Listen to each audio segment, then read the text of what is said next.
Des bidonvilles à perte de vue et des meurtres sans arrêt. Caracas, capitale du Venezuela, un des pays les plus violents du monde. Ici, le crime se nourrit de la crise. Avec une inflation à 400%, les Vénézuéliens font des heures de queue pour acheter des produits de base et manifestent contre les pénuries. C'est pas possible, on est en train de mourir. Pendant que le pays s'enfonce dans le chaos, dans les prisons surpeuplées, les mutineries se règlent au fusil d'assaut, comme ici en 2011 au pénitencier de Rodeo. Bilan, 50 morts. Depuis, le calme est revenu à Rodeo, un peu grâce au projet Alcatraz, un programme de réinsertion par le rugby. Pour ces détenus, le sport est un moyen d'évasion qui leur permet aussi de se projeter dans l'avenir. Le dernier à avoir intégré l'équipe, c'est Willy.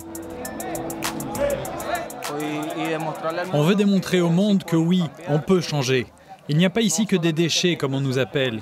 Il y a aussi de vrais athlètes, des gens qui veulent sincèrement devenir meilleurs et avoir une deuxième chance. Les plus assidus peuvent obtenir des remises de peine, jusqu'à 1 an et demi. Giovanni, le capitaine des Jaguars, est péruvien. Il est tombé pour trafic de drogue et doit sortir en février. Sa motivation à lui, c'est de donner l'exemple. On pense que nous motivons les autres détenus à avoir un bon comportement avec notre travail d'équipe. Les autres nous observent à travers les barreaux. Bientôt, les Jaguars joueront devant un vrai public, sur un vrai terrain, avec de vrais plaquages. L'équipe de Giovanni doit participer à un tournoi à l'extérieur de la prison.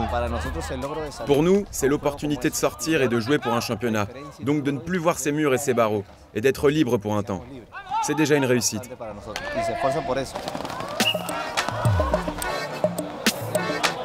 Quelques jours plus tard, dans le centre du pays, la province de l'Aragua, El Consejo, une petite ville de 40 000 habitants.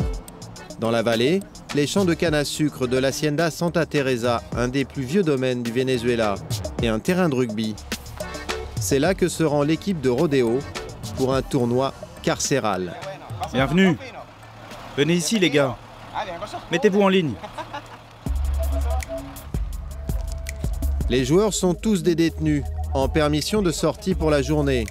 Issus de Rodeo, Phoenix et Tocoron, 3 des pénitenciers parmi les plus violents du pays, ils sont encadrés par la garde nationale.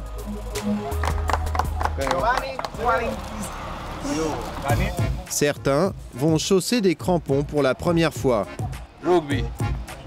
C'est un grand jour aussi pour leurs familles, qui ne les ont pas vus depuis plusieurs mois. Faut gagner les gars. Diego, viens ici.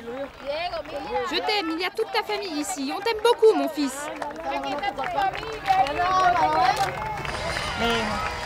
Ça fait 3 ans et demi que mon fils est en prison. Pour quelle raison? Pour homicide. C'est très important pour eux le sport. Mon fils il adore ça et ça occupe son temps. L'entraîneur en chef du projet Alcatraz, José Arrieta, a autant de médailles que de braquages à son palmarès. C'est un ancien gangster, comme tous ses poulains. Ils ont commis différents types de crimes. Il y a des meurtres, des vols, du trafic de drogue. C'est quoi le secret pour qu'ils ne s'échappent pas? Tu vois, il y a les gardes. Ils viennent pour se divertir. Et ils ont des valeurs maintenant. Ils sont préparés à tout ça. Vous êtes confiant? Oui, si on fait confiance, cela génère la confiance.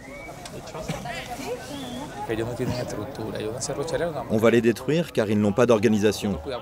Tu gardes bien le ballon, tu cours et tu ne te fais pas attraper. Et ne perdez pas parce que j'ai parié une bouteille, moi. Tous ces gros durs se font maintenant des câlins.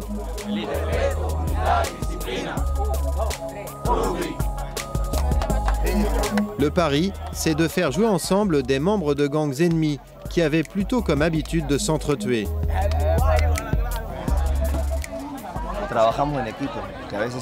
Avant, c'était compliqué dans la rue, d'accepter l'autre avec ses vertus et ses défauts, mais aujourd'hui, on se respecte tous.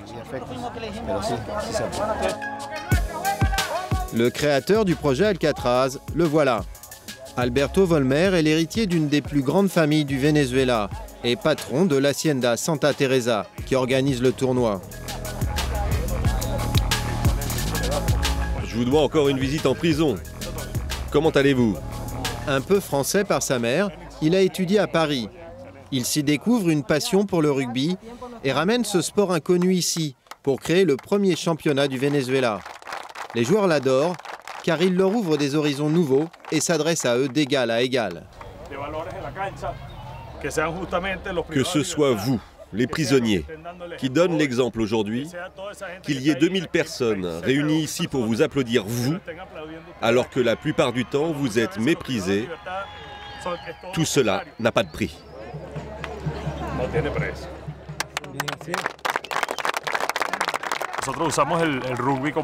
Le rugby, c'est pour nous une plateforme pour porter nos valeurs, qui sont les ingrédients du succès. Le respect, la discipline, le travail en équipe, l'esprit sportif et le plus important, l'humilité, afin de corriger leurs erreurs. Avant le début des matchs, Alberto Volmer nous reçoit dans son entreprise, une hacienda qui produit du rhum. Sa famille, une des plus riches du Venezuela, est établie dans le pays depuis 300 ans. Là-haut, il y a mon arrière-grand-père, le premier tracteur au Venezuela, le premier camion au Venezuela aussi. Dans ces tonneaux, à 25 000 $ pièce, vieillit le rhum de l'élite de Caracas. Edgar Ramirez, c'est un acteur vénézuélien qui est très connu maintenant. Il a fait la série de Carlos. Est-ce qu'il y a des tonneaux de gangsters? Non. Ici, non. Non. Non, il n'y a pas de tonneau de gangsters. Ça, c'est anonyme. Les gangsters de la région sont devenus ses amis. Car la démarche d'Alberto Volmer ne concerne pas seulement les prisonniers. Il cherche à récupérer les bandits avant qu'ils ne soient tués ou arrêtés. En utilisant son entreprise et son sport préféré, il offre une deuxième chance à ceux qui décident de déposer leurs armes. Tout démarre en 2003 par une histoire incroyable. L'armurerie de l'Hacienda est attaquée. Parmi les assaillants, José Arrieta, aujourd'hui entraîneur. Tape d'abord au pied. Il est devenu le meilleur ami de celui qu'il avait alors tenté de braquer. Finalement, c'est presque toi le fondateur. Tout a commencé avec un braquage à l'Hacienda. On s'y a introduit avec un copain. La police allait nous arrêter et allait sûrement nous exécuter. Je suis allé à leur rencontre et je leur ai proposé ces deux options.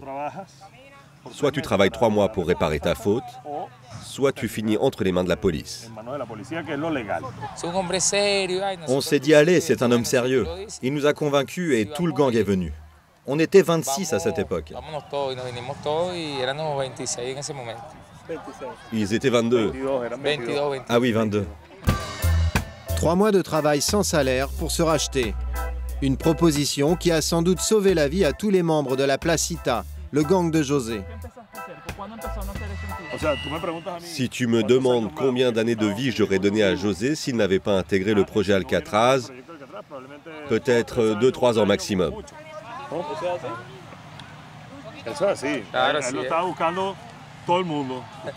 C'est comme ça. Tout le monde le cherchait. Les autres gangs, la police. C'est vrai ou pas? Oui, oui, c'est vrai.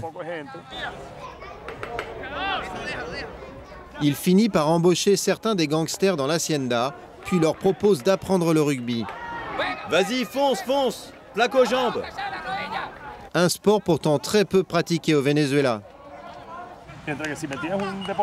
Si on avait choisi un sport connu, il y aurait eu les bons et les mauvais. Certains n'auraient pas apprécié.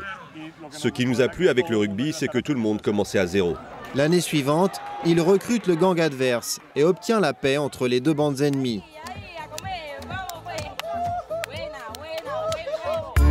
En 13 ans, 180 gangsters ont troqué leurs flingues contre des crampons. Et à chaque fois, C'est Alberto qui part négocier directement avec eux.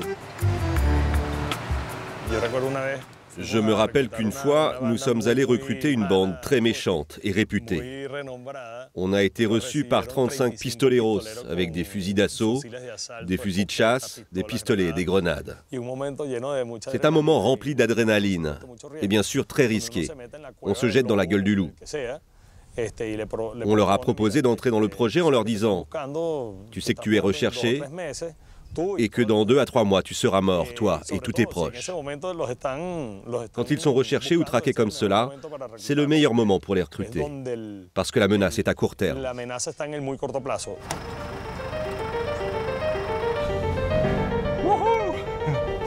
S'ils acceptent de rentrer dans le projet et de travailler dans la fabrique de Rome, ils échappent à la prison, sauf s'ils sont coupables de plusieurs homicides. Gianfranco, lui, fait partie du dernier groupe à avoir intégré le programme.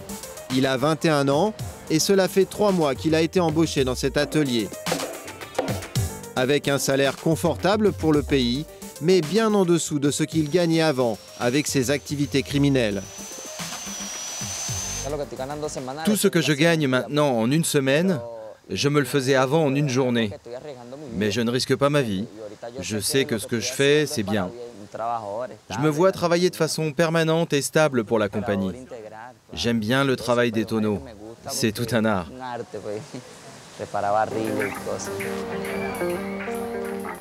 Un changement de vie radical pour ce jeune homme qui, il y a à peine 1 an, faisait partie d'un gang local de braqueurs. Gianfranco habite dans le village voisin de Savanetta avec sa mère, un de ses jeunes frères et sa sœur de 19 ans, Marianne, qui vient d'avoir un bébé. Ils ont perdu leur père très jeune. En manque de repères, vers l'âge de 15 ans, Gianfranco bascule dans la délinquance. On s'introduisait dans les maisons, on ligotait les gens et on prenait tout. On volait des camionnettes chargées de marchandises ou des voitures pour les revendre. La plupart de mes copains de l'époque sont morts. La police avait appelé son gang les Fresitas, les petites fraises, car ils étaient tous très jeunes. Le Benjamin avait 14 ans. Ils préparaient leurs mauvais coups depuis leur planque, ici, sur les toits. On s'asseyait sur le petit mur qui est là, à fumer, et on observait tout ce qui se passait. On avait des guetteurs ici et là-bas, et comme ça on surveillait les 4 coins parce que d'ici on voit tout.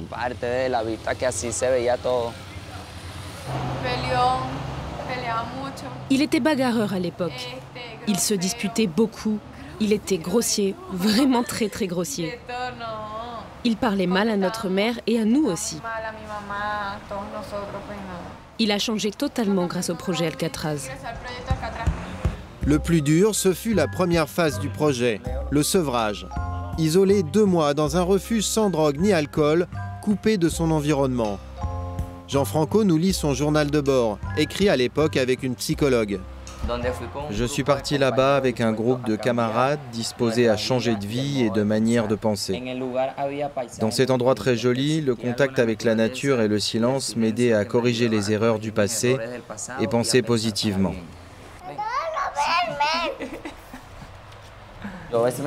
Je suis fier de ce que j'ai réussi à accomplir. Avant, quand je rentrais à la maison, je m'asseyais ici devant la télé et j'observais le diplôme de ma sœur. Et moi, je n'avais rien, même pas une photo. Maintenant, j'ai tout le mur à moi. Toutes ces médailles, Gianfranco les a gagnées comme ailier avec l'équipe de rugby du projet Alcatraz. Grâce à ce cocktail Rome et rugby, travail et sport, le taux d'homicide à El Consejo a considérablement baissé. Selon le patron de la police de l'État, l'impact du projet Alcatraz se fait sentir dans la vie de toute la communauté. Cette petite place où l'on passe, c'était un endroit utilisé par les délinquants, pratiquement en face de la police. Ben oui. Ça, c'est le quartier du cimetière. Il n'y avait que des vendeurs de drogue, des délinquants. Il y avait des braquages, des vols, des homicides, des guerres entre gangs. Avant le démarrage du projet, il y avait à El Consejo 2 à 3 meurtres par semaine. La vallée était alors un refuge pour les malfaiteurs de Caracas. Dieu merci, les choses ont changé grâce à l'arrivée du projet Alcatraz. Pas à 100% bien sûr, mais cela a permis de réduire la délinquance de moitié et amener une accalmie. Ce qui a permis de ramener la paix à El Concero, c'est aussi ce que l'on appelle ici la justice réparatrice. Les gangsters repentis qui participent au projet doivent demander pardon à leurs victimes. Exemple avec cette boutique de loterie, dont les propriétaires ont été victimes d'un braquage à main armée. Et pan, il a tiré. À ce moment-là, je me suis jeté au sol instinctivement. Ma femme a entendu le coup de feu, elle a crié « Ils l'ont tué, ils l'ont tué !» Et ils sont partis. Butin, à peine 20 €. Johnny s'en sort avec une fracture du crâne et l'angoisse que cela recommence. Alors lorsqu'il croise quelque temps plus tard l'un des auteurs de l'agression, il est sur la défensive. Il est venu me dire « J'ai changé et je viens demander votre pardon ». Alors moi je lui ai dit « Mais tu as fait trop de mal, tu m'as fait du tort ». C'est quelque chose de psychologique. J'étais longtemps mal avec les nerfs à vif. Mais vous lui avez pardonné finalement? Oui. Il passe et me dit bonjour. Maintenant il est marié. Il a même une petite maison. Je vais te dire un truc. Quand je lui ai pardonné, j'ai ressenti un soulagement spirituel. Le braqueur de Johnny, le voilà. Osvaldo Diaz, 37 ans. C'est le seul de sa bande à être encore vivant. Il travaille aujourd'hui aux cuisines de l'hacienda et passe parfois saluer son ancienne victime. Salut Johnny. Je lui répète toujours qu'il faut qu'il continue comme ça, qu'il suive la voie du bien. Ce qui m'a le plus impressionné chez lui, c'est qu'il m'a dit que si Dieu nous pardonne pour nos erreurs, qui suis-je pour ne pas pardonner à mon tour? Et cela, ça a été très fort pour moi. J'étais en larmes. À la prochaine. Bien sûr, tranquille mon frère. Sur le terrain de rugby, retour au tournoi des prisonniers. Les trois équipes se battent avec acharnement, mais fair play. Les Bleus de la prison de Tocoron sont rapidement dépassés.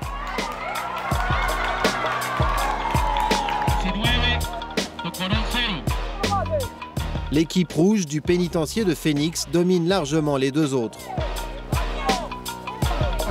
Ça cogne, oui, tout à fait. Oui, c'est l'idée. Finalement, Phoenix l'emporte haut la main contre Rodeo. Mais l'essentiel est ailleurs.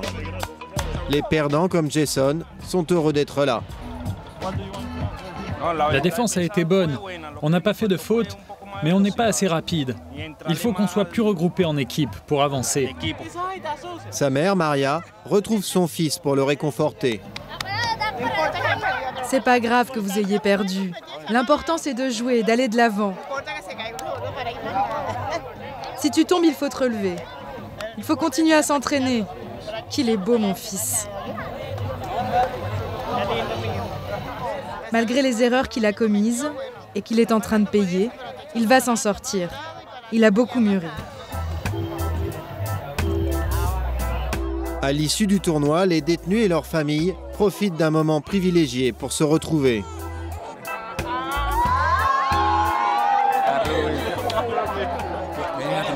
Cela faisait 8 ans que je n'avais pas vu toute ma famille réunie. Avec le jeu, on oublie qu'on est prisonnier. On ne pense qu'au sport. Pour Alberto Volmer, la journée est un succès. Il espère créer l'an prochain une ligue de rugby pénitentiaire avec beaucoup d'autres équipes. Je voudrais vous dire que je suis très ému. Merci pour ces cadeaux. Tout cela me procure beaucoup de fierté et d'humilité.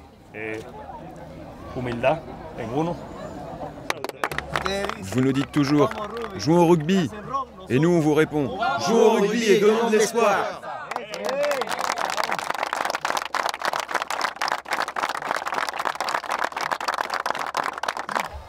Pourquoi vous faites tout ça?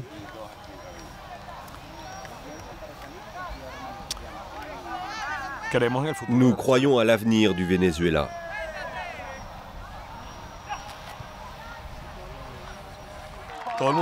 Chacun peut tomber un jour dans la vie, n'est-ce pas? Et le meilleur, c'est quand on se relève.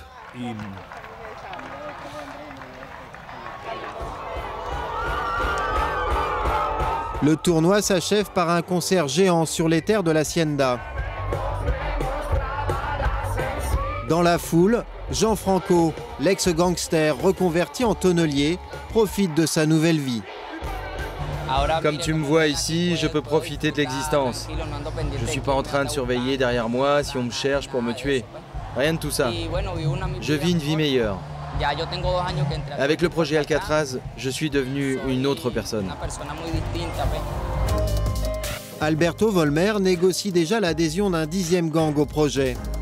Un gros défi car il s'agit de rallier 80 malfaiteurs, une des bandes criminelles les plus recherchées du pays, pour les faire passer eux aussi des braquages au plaquage.